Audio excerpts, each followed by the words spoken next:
Searching the web for the most talented, creative, and intriguing independent authors.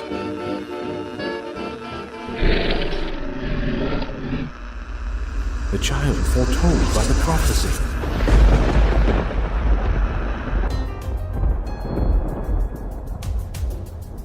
The Emit Blackwell Show, diving into the creative minds of sci-fi, fantasy, horror, and paranormal authors. Their fantasy is our reality.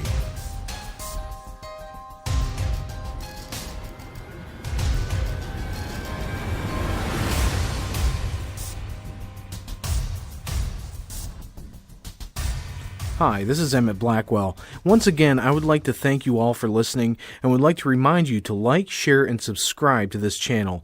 It really helps the authors get out there. On this episode, we will be speaking with Irish computer programmer turned author Randall McNally about his debut novel, Shadowless. We will discuss how and why he decided to take this journey, what inspired his book, and the characters that live in his world. So, without any further ado, let's explore the fantastical world of Randall McNally.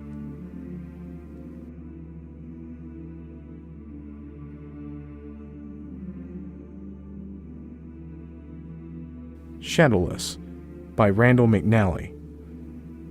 Prologue. The black-robed figure stood motionless at the end of the pool, staring attentively into the faintly glowing dark red liquid. What little light it emitted illuminated the granite walls of the chamber, casting an oppressive hue onto the pillars. Torches, fixed to the walls by wrought iron holders, flickered briefly, causing shadows to dance across the floor. Shadows that were cast from everything in the room, except the figure. Slowly, he moved his shoulders, stretching his neck muscles. His robe shifted and tightened across his back. The figure reached for his cowl, pulling it halfway down over his face, shielding his eyes from the light of the torches, but not from the light of the pool. Crossing his arms, he settled his hands back into the opposite sleeves. He dropped his head and gazed intently into the vast circular basin. Concentrating on the magma-like liquid, he watched as the deep red color unexpectedly started to lighten. A patch of bright crimson formed in the middle of the pool. It widened and began enveloping the darker red. A glowing pink sphere rose to the surface at the right edge of the pool. It sat glistening for a second before bursting, spilling forth its aqueous contents. The pink solution seeped steadily throughout the pool. As quickly as the pink color had appeared, a fiery orange formed around the periphery. It fought its way through the other colors, pushing them back and lapping over the surface in a slow, viscous surge. Squinting, and with brows furrowed, the figure stared as the colors battled for supremacy. He was being told something, but what? Was it a warning? He had been the pool's keeper and guardian for over 5 centuries, feeding off its power and being guided by its arcane sorcery in the form of dreams. He had carried out the pool's bidding and concealed its existence from those who would seek to destroy it, and yet, in all that time, he had never seen such activity as he was currently witnessing. He ran his eyes over the coalescing colors once more and felt his usually slow, steady heartbeat begin to rise. The pool's activity was increasing. Reds, purples, pinks, and oranges were shifting from within its different sections in a sluggish, silent crescendo. Sections of its gloppy mass began to swell and slump, rise and fall, before, once again, being swallowed by the main body of the pool. Stalagmite extensions over 2 feet high rose up from the surface, bulbous polyps trying to escape capture. The robed figure dropped his arms to his sides before edging slightly backwards from the turmoil unfolding before him. Confusion and concern were quickly giving way to panic. In 5 centuries, he had never seen the pool act like this. And then it stopped. All movement in the liquid ceased. The surface calmed and settled, and the bright colors coalesced and darkened back to deep red. Bewildered, a wave of relief passed over him. The figure rubbed his gray goatee beard and then wiped the sweat from his hairline with his thumb and forefinger. He closed his eyes and exhaled slowly, trying to make sense of the events that had just played out before him. As he delved into his thoughts, running through everything that had happened, he muttered a litany to calm his pounding heart. His concentration was broken by a dull thud from outside the temple. The room filled with the sound of stone grinding on stone as the huge doors slowly opened inwards. Moonlight crept into the cavernous room, filling it with a pale glow. The robed figure showed no visible reaction. Behind him, he could hear the distant crashing of waves against the rocks of the cliffs below, and could even taste the salty sea air carried in by the cool night breeze. But these were things that did not concern him. What did concern him, what he had waited for with eager anticipation for the last month, was the information about to be brought to him by the gigantic black dragon that had just opened the doors of the temple. After rearing up on its hind legs to put its weight against the heavy stone doors, the dragon returned to all fours. It folded its huge leathery wings, carefully tucking the membrane tight against its auxiliaries, and moved forward. Its claws scattered the loose dirt that covered the steps at the temple's entrance, sending it spiraling into the wind. Keeping its head level and pushing its neck forward, it squeezed its frame through the double doors of the temple. As it walked slowly through the columns, its movement was more cat-like than reptilian. Its shoulders oscillated up and down with every step. Its tail swayed slowly like a pendulum, only flicking at the end and never touching the ground. Its eyes were fixed on one thing, the robed figure in front of the pool. The figure stood motionless as the dragon approached. The beast stopped behind him and lowered its head level with the man's. The robed figure could see the dragon's black scales in his peripheral vision and could feel its hot breath. Its green glassy eyes shone brightly, its convex pupils narrowing as they reacted to the light in the room. Both gazed into the pool until the dragon broke the silence. The visitors were correct. The child was born in the south, said the dragon in a low, rasping voice. As it spoke, it revealed an array of razor-sharp teeth, some as long as broadswords. "Does it bear the curse?" the robed figure queried in a whisper, still unnerved by the earlier events. His voice caught in his throat, making his question barely audible. It casts no shadow. And its mother? Dead. Perished in the act of birthing it, the dragon growled. The dark-robed figure walked slowly to the edge of the pool. Taking one last look into it, he turned to face the dragon with a weary smile. "This is the child we have been waiting for. The child foretold by the prophecy. Finally, the Shadowmancer is born." All right, and we are back after that amazing excerpt. And I have the author here, Randall McNally. Hi, Randall. How you doing today? Hi, I'm not too bad. How are you? Pretty good. And you're hailing up there from Ireland, correct? Yeah, I'm here in sunny Ireland. It's sunny today, right? It is. It's the few days of the year when the sun shines. Yeah, it's great.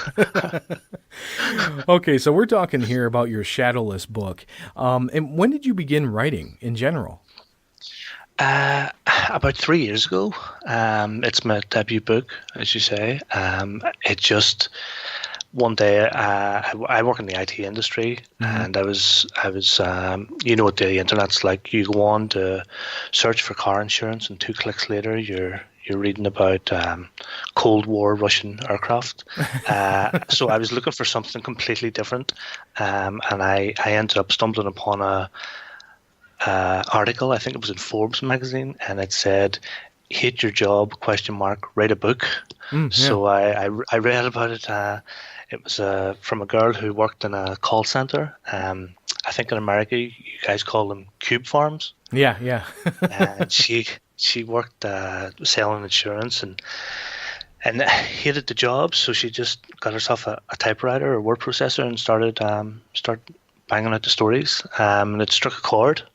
So that was 3 years ago now, and I mean, I tell some people that it took 2 years to write the book, and I tell others it took 3.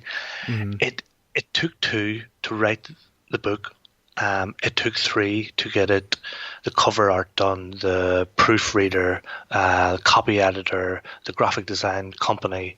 So from typing the first word to sending the book to the printers actually took 3 years.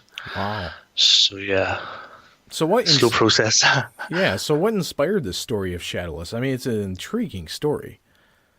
Yeah, I've always been into the fantasy genre.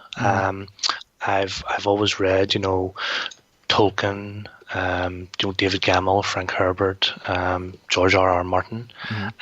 So, through playing those types of computer games and reading those types of books, watching those types of films, and even, back at school, playing Dungeons and Dragons with my friends. Oh yeah. I've always had a love for that type of genre, especially the sword and sandal. Oh yeah. Epic fantasy. And I think that with now things, with the Lord of the Rings books coming out, and with the great success of Game of Thrones, which is filmed here in sunny Ireland, I think it's fantastic. I really do. Yeah, and that's one thing too with the Lord of the Rings. I mean, you want to say most authors don't get that instant success, and J.R.R. Tolkien really didn't get that instant success, but J.R. Martin, I mean, that guy, he just kind of like came out of nowhere and just started producing these fantasy stories, and it was amazing. And every author wants to have that. So, yeah, absolutely. But he's also wrote some crime, some crime novels, and some sci-fi as well. So, I mean, the success he's having now is pretty much unparalleled. But I think he had to have a few misses before he got the real big hit. Oh yeah, yeah. Well, I tell you what, the story Shadowless, if anybody's out there listening and you have not yet picked up this book, check it out. It's very mysterious. Just like the excerpt, it really pulls you into this world. Now, that's another thing I want to ask you about. These characters that you have in the story. Tell us a little bit about your main character. Arfurius? Mm-hmm. Yeah. Well, the first chapter of the book, the first part of the chapter, is based around my childhood, going on holiday. We have a place in Ireland called Donegal. It's on the west coast. It's right on the Atlantic shelf, and it's covered in sand dunes. It's covered in sand. It has beautiful beaches, and I used to run across through the marron grass, getting stung on my way back from my uncle's caravan. Trying to climb cliffs and go down and just run along the beach. So yeah, I mean that was taken straight from memory. But I remember watching a film, the Troy film with Brad Pitt, and I always thought that the Achilles character was a fantastic main protagonist, and so I tried to base Arfurius loosely around him. I didn't want to copy him, word for word or detail for detail, but I think it really stood out, and the fact that he was able to move in the film, he could move a lot faster than any of the other warriors. I think so. Arfurius's power, but had to be based around that in order for it to work. And even if you look at the cover of the book, a lot of people have said that he looks like a Spartan warrior standing on the beach. So yeah, it's that's where I got the inspiration. Yeah, I mean, taking inspiration from the original heroes of literary world, I mean, that right there is a good way to start, because those were the heroes that we now base Superman and Batman and Spider-Man off of, because they were such good heroes, Yeah. So now you have this one book. Do you plan on making sequels of this? Yeah, I've already started writing a sequel, and I've got 3 chapters of it but because I only read part-time, I'm lucky if I can get a chapter done a month. Some of the chapters are quite weighty. In the first book, Shadowless, the first draft had 250,000 words. Wow. Yeah. As soon as the proofreader got it, she cut it down to 217, and then it went to the copy editor, who got it down to 197. So, I mean, it's a book. It's not a pamphlet. There's 500 pages in it. A lot of people said, why didn't you release it as 2 or 3 books? I thought, yeah, well, I could have, but at the same time, I didn't really want to rip off any potential customers. Oh yeah. I look at some of the books out at the minute, and they're maybe 120, 150 pages, and that's fine. But with a book like Shadowless, I had to do a lot of, I have to set up the fantasy world. I had to set up the rules. There were certain things that I wanted and certain things that I didn't want. I didn't want orcs and elves. It's already been done. I didn't want fireballs and lightning bolt kind of magic. I wanted the magic to be subtle. I didn't want political intrigue or the kind of the heavy sex scenes, the things. So I think that's been done at the minute with Game of Thrones a lot. Yeah. I wanted to write a book that I wouldn't blush if my mother read. Yeah, that's true. No, so the Shadowless, they are like a being that is part mortal, part god, right? Yeah. And so now, why are the gods then hunting them? So in order to increase their power, the gods have to spend a little bit of their power creating these half mortal, half gods, and then as they grow up, the Shadowless themselves start to increase in power, and then so the gods then hunt and harvest them, getting more power back than they originally expended, and that's how they it's why do farmers not kill calves? They raise them as fully grown cows and then send them to the abattoir. So the gods are the same. The gods harvest their children for power. Oh, that's kind of interesting. That's definitely a different take on how I was even expecting it to go. I thought that it was more to prevent like a revolt or something like that. Oh, no, I mean, I've tried to make the gods as evil and as malevolent as possible. So no, I mean, it's I think Clash of the Titans. Oh yeah. The original one, the Laurence Olivier one.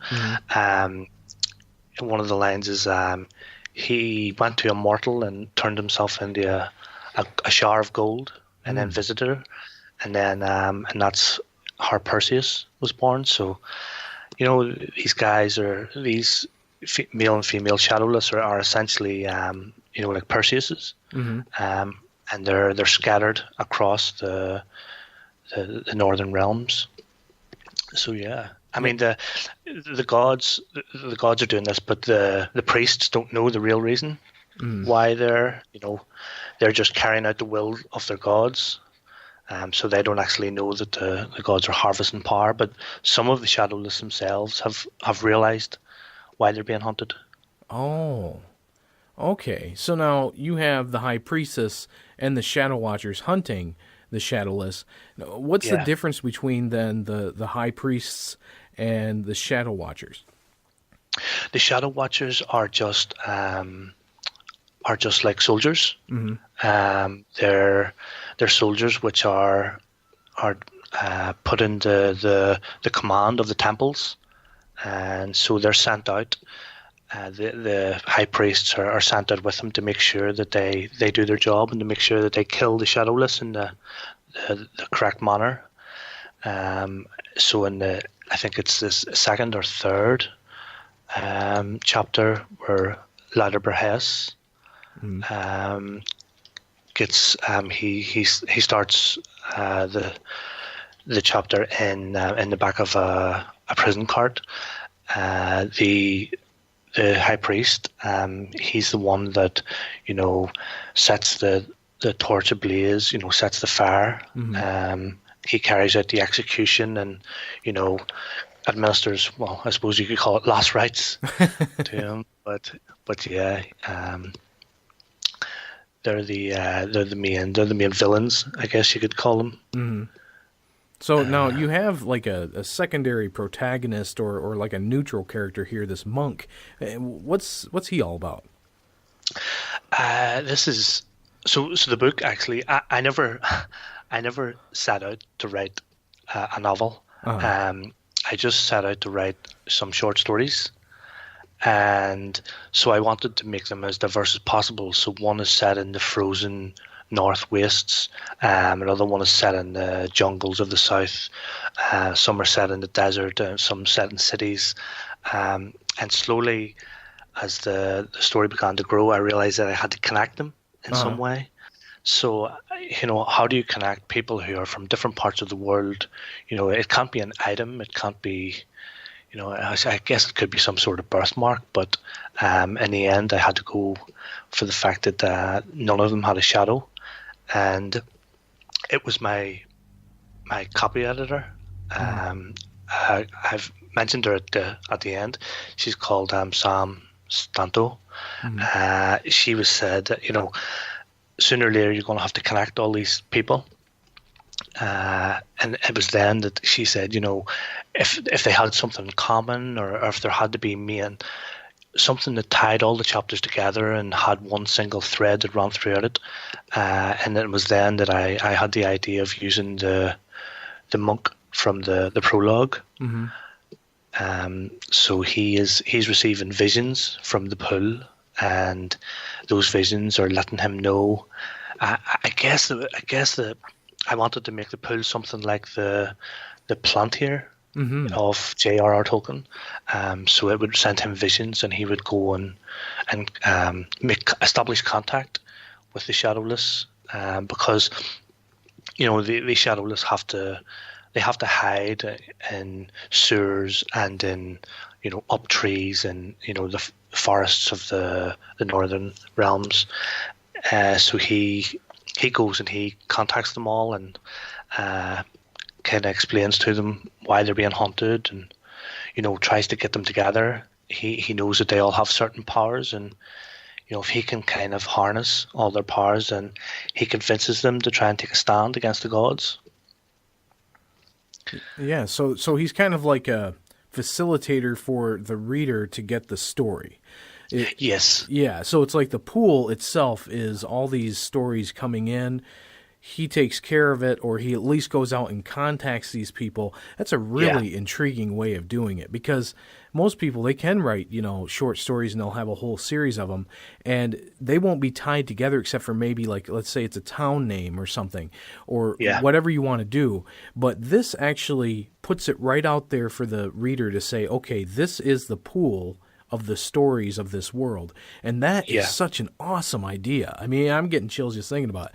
But it's really neat, because then he's not necessarily like always in contact, always intervening. He's, allowing them to do what they need to do in order to, whatever the story is going to take.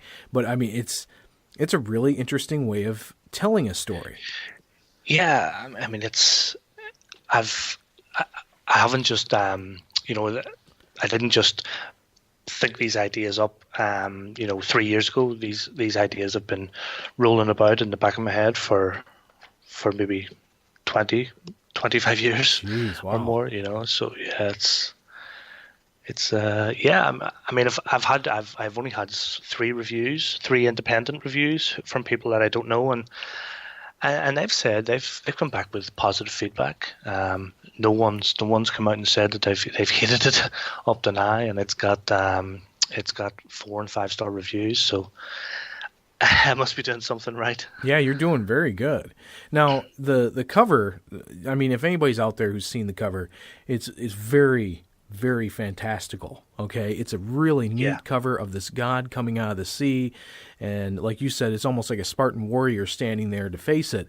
Now, when you came about getting your cover put together, where did you find somebody to do this for you?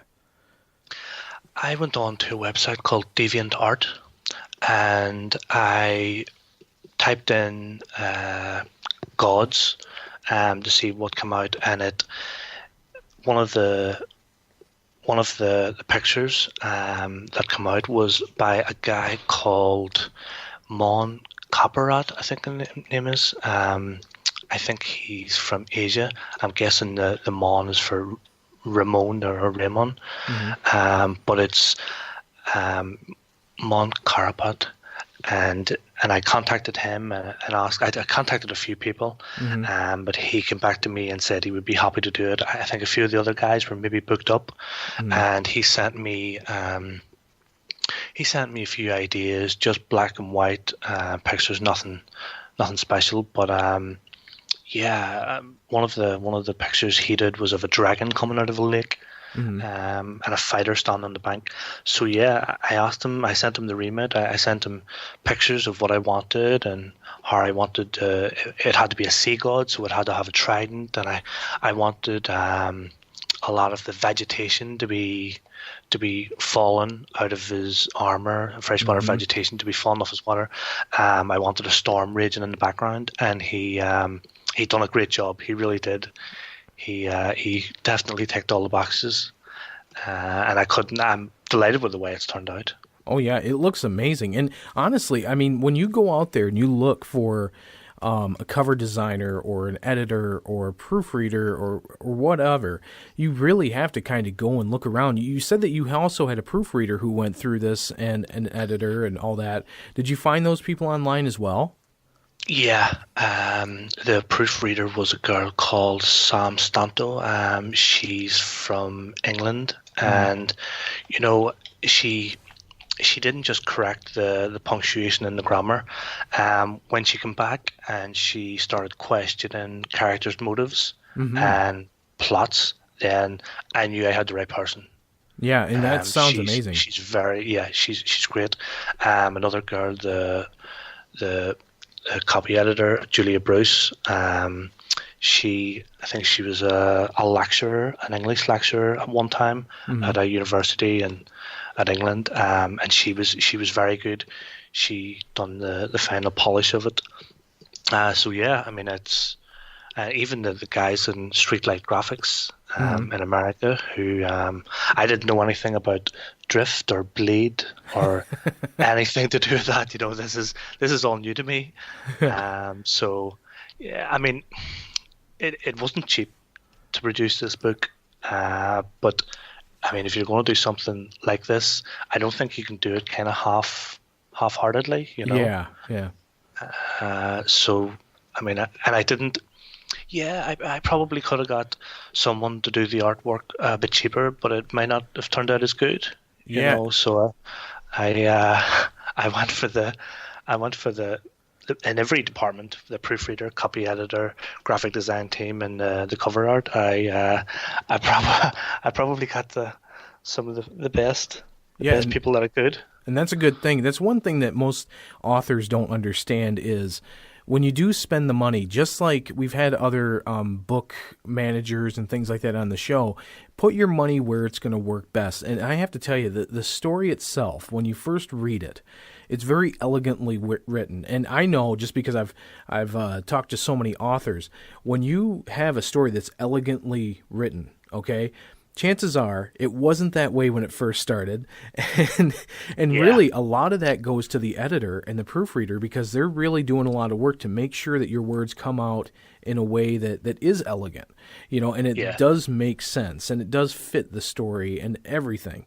So, I mean, you're doing everything right. It does really portray the story in a great way. The cover's great. The writing is excellent. And I think you really do owe quite a bit of a thanks to the people that you worked with, because it's a big project.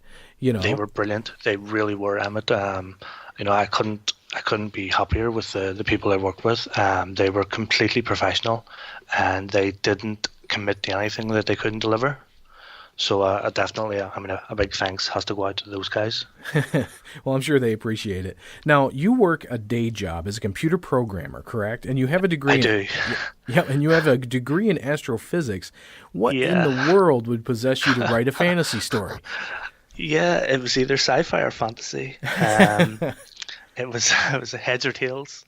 I don't know. I guess the fantasy genre just it just clicked with me. The sci-fi probably would have made more sense. I probably would have been able to do it with the astrophysics background and maybe put in a lot of jargon and whatever else. But yeah, there was just something about what with Game of Thrones being filmed in Ireland, and I've actually seen a lot of the people out around town. You know, I actually live around the corner from where Peter Dinklage stays. Wow. Peter Dinklage, yeah. So I've never actually seen him. I just see his bouncer every morning when he was here. So yeah, it's just big fan of Game of Thrones. And you know, and that's another thing too that just came to my mind when I was thinking about that. The fact that you live in Ireland, the fact that it's cloudy a lot of the time, okay? Yeah. The fact that when you're standing outside, if you're outside and it's a cloudy day, you don't see many shadows. You know what I'm saying? That is a very cool way of doing something. You're surprising me all the time. But yeah, that's a really neat way. And wow. I'm either that or I'm just really slow, and it just took me a while to get. No. But anyhow, so that's great that you're doing this fantasy thing. It's really interesting because it's such a good story. Now your book, it's not available on Kindle Unlimited, right? No, it's not on Kindle Unlimited, no. Yeah, and that's one thing, too, that, you know, has kind of come into my mind quite a bit after I've looked at the Kindle Unlimited, like, pay scale and their structure and everything. For somebody who's just starting out, and I'm kind of talking to the audience here, when you're getting started, like Randall here, and you're getting your first book out, and you put it on Kindle Unlimited, you kind of drop your opportunity to really start building up some revenue for that next book. I think you have to hit at least, I'm not sure how many it is, but you have to have so many lists or so many views or so many reads of the story before you actually even get put on a tier to gain any type of money back from it. So, I mean, I would say, honestly, anybody who's out there just starting, hold off to do Kindle Unlimited until you've got maybe 3, 4, 5 books underneath your belt, and then put your first one on Kindle Unlimited just to hook in your audience. Because, and just like with you, Randall, you're moving on to your next book. I mean, and you've got me hooked on this one. Okay, so yeah, I'll be waiting on the next couple. So now, as far as advice that you would give, because you are a new author yourself, but there are people out there who have been sitting there like you, waiting for 20 years before they decide to do something about writing. What advice would you give somebody who's just getting started? Honestly, don't write epic fantasy, I would have to say. If you go into a bookstore, there's a reason that the women's literature section is 10 times bigger than the sci-fi section. And the try and write, well, you know, it's chick lit, women's literature. Write something like that. If you want to be, I mean, I never wrote this for financial gain. Far from it. I think without going into too much detail, I think I maybe sunk maybe 5,000, maybe more into this. I mean, it was a bottomless pit at one stage. So I guess try and write something that people are going to read. I mean, I wrote this, as I said, I didn't write it for financial gain. I didn't really write it for anyone other than myself. I wrote it because there's nothing like this out there that I know of. As you said yourself, it's a unique idea, you know, and I know that there's only 7 basic plots. You know, there's overcoming the monster, rags to riches, the quest, voyage return, comedy, tragedy, and rebirth. So when you bubble everything down, then it's one of those 7 ideas. But I think this is fairly unique. I mean, that said, you know, despite all the reviews, despite the 4 and 5 stars, and people ban it, I think I have contacted maybe close to 50 publishers and agents, and they all say the same thing: well written, great idea, love the premise. It's just not what we're looking for at this minute. So, you know, I get the feeling if I was writing something like, Bridget Jones's Diary, maybe something like that, then they would be keener to take it up, keener to run with it. And that's another thing that as an author, you have to understand, okay, is that there's the author side, the fantasy world, the world of working within your own mind to create something that does not exist in reality. That is difficult, okay? But at the same time, it's so much fun. And then you have this other side where it's all business, and I've talked to so many authors, and it's almost kind of like a necessary evil, just like having a proof editor and a copy editor and all those things. Yeah. It is a necessary evil. And so you do have to think about it to a certain extent. However, having said that, okay, things move in trends, okay? Look at 1952, look at 1953, all the way through 1959, okay? It was a huge explosion of sci-fi. And, a lot of it had to do with the fact that, we were going to the moon, we were doing all these scientific breakthroughs. Yeah. The same thing happened in the late 1800s, 1890s. You had the Time Machine, you had Journey to the Center of the Earth, all those Jules Verne type stories. And absolutely. It's just amazing that picked up when it did. Okay. And now we live in this technological world where, the trends that we see in the reality of the world are all kind of based around this human expressionism. Okay. Yeah. And when we look at that, we see that that's great, but now we're also falling away from all the creative original ideas. I want to say maybe last year was when things started really kind of changing, but up until that point, there's all these remakes, all these redos, all these things that were coming out in the movie theaters and in books. That was nostalgia, Yeah. And it's only because the people that loved it so much are now taking their kids to go see it. So it's just, you'll see trends. And I think the fantasies trend, especially with J.R.R. Martin, is really kind of pushing in that direction, is where the fantasy comes in. I think, honestly, fantasy to me is such a creative idea just because you can go in so many different directions. Like you said, there's 7 different categories, and yours kind of doesn't necessarily fit in that category, but that's good. That's creative. And that's why we have you on the show. Yeah. Thanks. Yeah, no problem. We appreciate you being here because it is such a creative idea. The way that you have Shadowless, the way that you have the characters in there, what their motives are, and what they're running from, all kinds of things put into this one book, and it's all being pooled together literally in a pool of information. Yeah. Such a creative idea. So, Randall, I want to thank you so much for being here on the show today, just to express this world that you've created. Not at all, Emit. Thank you for having me. No, thank you. So, anyhow, I want to remind everybody out there to like, share, and subscribe to this channel. And also check out Randall McNally's Shadowless on Kindle. And you have it on paperback too, right? Yeah, it's available on paperback, yeah. Yeah, the thick Bible of a book on paperback. So, yes, thank you so much, Randall, for being on the show. I appreciate it. Not at all. Thank you. All right, thank you. And remember, like, share, subscribe. And this is Emit Blackwell signing out. Keep on reading and keep on writing, my friends.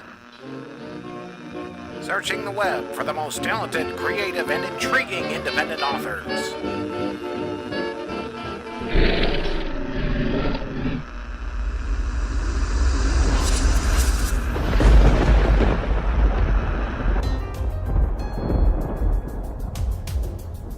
The Emit Blackwell Show, diving into the creative minds of sci-fi, fantasy, horror, and paranormal authors.